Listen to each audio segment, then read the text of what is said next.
સુરેન્દ્રનગર જિલ્લાના ચૂડા નદી કાંઠે મટુમાના મંદિર પાસે રહેતા પરિવાર પર આભ ફાટી નીકળ્યું છે। પ્રતાપભાઈ કાવેઠિયાના પુત્ર અને પુત્રી રમતા રમતા કૂવામાં પડી જતા મોતને ભેટી ગયા હતા। તો મોતને ભેટનાર બંને બાળકો ચૂડા વિજયનગર મટુમાના મંદિર પાસેથી રમતા રમતા ક્યાંક નીકળી ગયા હતા, ત્યારે તેમના પરિવારના લોકો તથા અન્ય ઉપસ્થિત લોકોને શોધખોળ હાથ ધરી હતી।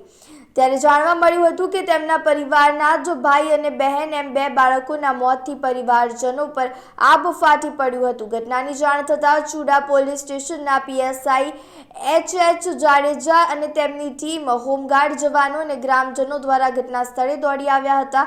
ત્યારબાદ કૂવામાં પાણી વધારે હોવાથી તેને ઊંચેલી મૃતકોની બોડીઓને બહાર કાઢવામાં આવી અને તેની કામગીરી હાથ ધરવામાં આવી હતી। ઘટના બની કાલ 4:30 વાગ્યે મારા બાબા પડી ગયા હતા કૂવા।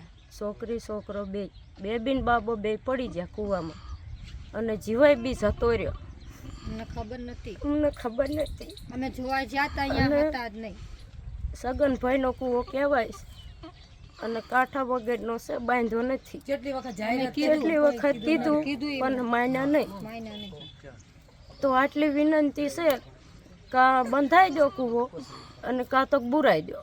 આટલી આજ તો અમારી સાથે આવું થયું, કાલ બાળકો બીજા બી થાય। અમારીથી નથી જોઈએ જવાતું, બીજાથી જેમ જોવા છે। મારી આટલી વિનંતી છે।